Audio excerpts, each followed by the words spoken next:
So, hello guys. In this video, we analyze our General Studies Paper 4, Mains PYQ 2024. So, the paper 4 is ethics. So, let's see. First question is the application of artificial intelligence as a dependable source of input for administrative rational decision making is a debatable issue. Critically examine the statement from the ethical point of view. अब जो artificial intelligence है, ठीक है, वो एक major dependable source है किसके लिए?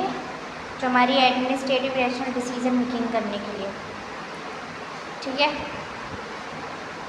तो ये डिबेटेबल इशू है। तो इसको एग्जांपल्स के साथ, कुछ करंट के कोई इशू भी चल रहे हो तो उसके साथ बता सकते हैं सर। तो देख लिया। ये नेक्स्ट क्वेश्चन है, ethics encompasses several key dimensions that are crucial in guiding individuals and organizations towards morally responsible behavior. Explain the key dimensions of ethics that influence human actions. Discuss how these dimensions shape ethical decision making in the professional context. हमें ethics के question पता चल रहे हैं कि किस प्रकार के क्वेश्चंस आते हैं।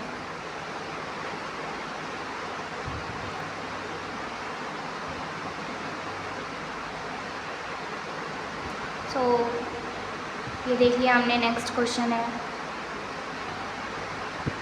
It is not enough to talk about peace, one must believe in it and it is not enough to believe in it, one must act upon it.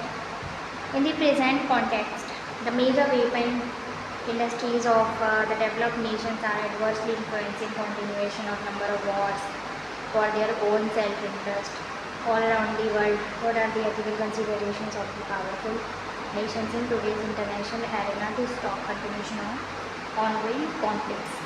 I think that जो question आ रहे हैं वो हम GS paper 1, 2, 3 उन सबको पढ़ने के बाद हमें आई थिंक एथिक्स की प्रिपरेशन स्टार्ट करनी चाहिए। और तो स्टैटिक तो सेम रहता है, बट जो करंट कॉन्टेक्स्ट से पूछा जाता है तो उसके लिए आई थिंक हमें जनरल स्टडीज़ के जो 3 पेपर हैं शुरू के, GS 1, 2, 3, उनके बारे में पढ़ के उसके बाद हमें GS के 4 के बारे में अच्छे से पढ़ना चाहिए। एनालाइज कर सकते हैं कैसे क्वेश्चंस आते हैं। Now next question is global warming.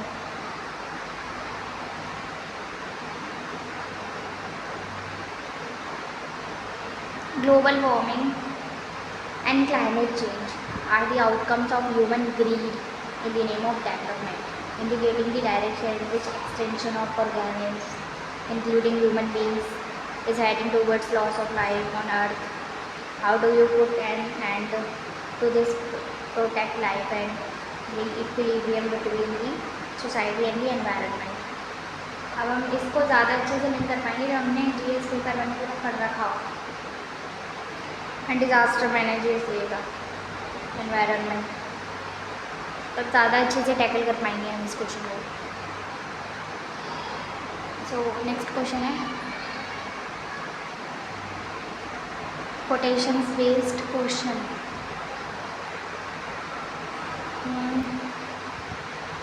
The question was given below are 3 quotations of great thinkers. What do each of these quotations convey to you in the present context? तो ये 3 great thinkers हैं हमारे, ठीक है, उनकी quotations दे रखी है। अब पूछा है हमसे कि ये आज के कॉन्टेक्स्ट में आपको क्या कन्वे करना है, ठीक है। तो नेक्स्ट क्वेश्चन है, फर्स्ट मतलब पार्ट है इसका,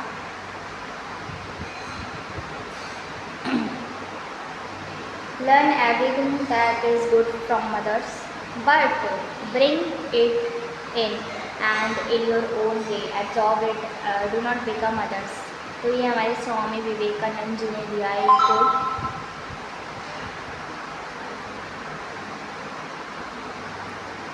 तो द कोट है हमारा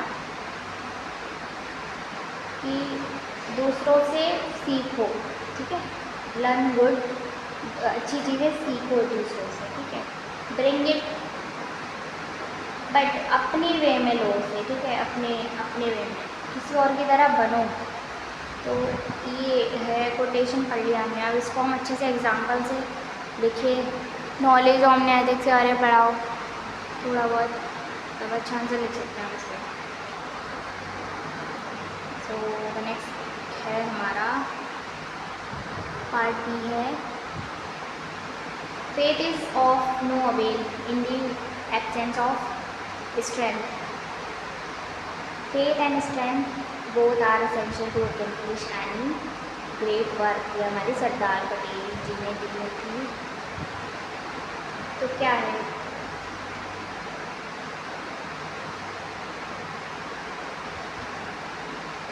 faith is of no evil in the absence of strength.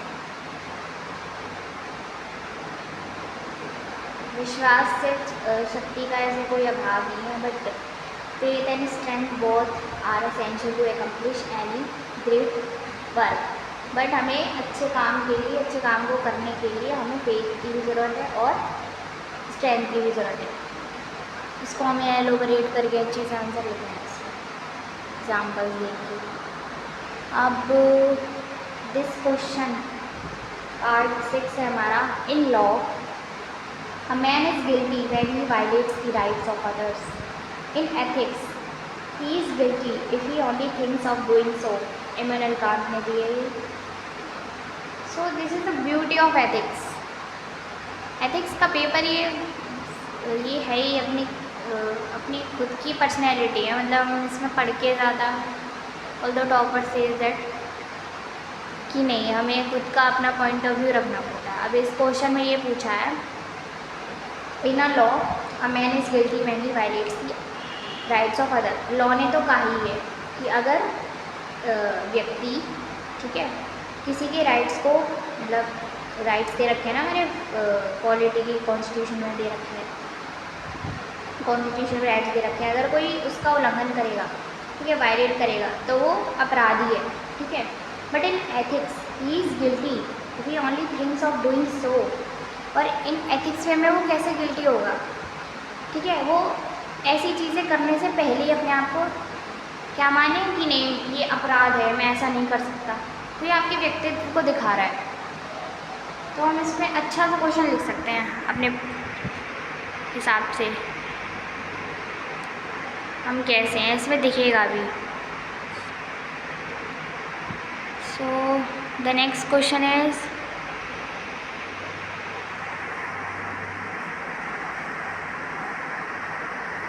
the concept of just and unjust is contextual. What was just a year back may turn out to be unjust in today's context. Changing context should be constantly under scrutiny to prevent miscarriage of justice. Examine the above statement with suitable examples. अभी just और injustice पे है, इस समय ethics का वो book पढ़ेंगे तो उसमें ये कॉन्सेप्ट भी दे रखा है, बस कॉन्सेप्ट समझना है हमें, एप्लीकेबल हम खुद के रियल लाइफ एग्जांपल्स जो होते हैं उनसे देना चाहिए हमें, तब ज़्यादा इफेक्टिव क्वेश्चन आंसर लगेगा। ऑल्दो मैंने अभी आंसर राइटिंग करी नहीं है, but when I start so I keep in my mind that this kind of question was asked. So according to this themes and questions, I try to make my notes on ethics and try to practice these papers also. And now we go to next question. Next question was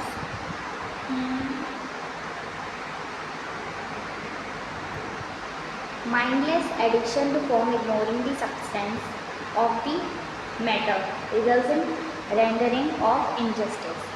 A prospective civil servant is one who ignores such literalness and carries out true intent. अब ये कितना अच्छा question है, मतलब इसमें दे रखा है मामले के सार को नज़रअंदाज करके रूप के प्रति अविवेकी आसक्ति का परिणाम अन्याय होता है। ठीक है, एक समझदार सिविल सेवक कौन है? जो शाब्दिकता को नज़रअंदाज करता है और सच्चे इरादे से काम करता है। ठीक है, जो ऑनेस्ट होके ट्रू होके अपना काम करता है ऑनेस्टी के साथ, यही बताना है हमें। एथिक्स टेस्ट ही है कैरेक्टर का कि आपकी पर्सनैलिटी कैसे, आपका कैरेक्टर कैसा है, आप जैसे थिंक करते हो इन चीज़ों के बारे में, वो रिफ्लेक्ट करेगा जो आप पेपर में लिख कर आओगे।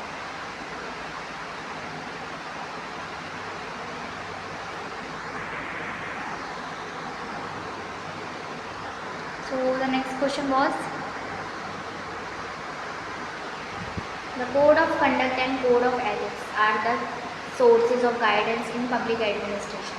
Obviously, there is a code of conduct already in operation, whereas code of ethics is not yet put in place.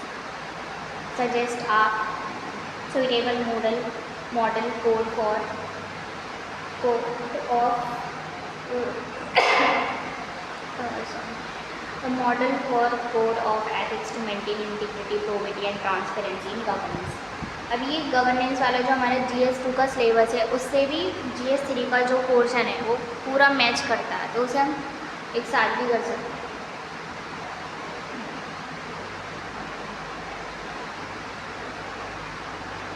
Next question है हमारा, the soul of the new law, Bharatiya Nyaya Samhita VNS is justice, equality and impartiality based on Indian culture and ethos.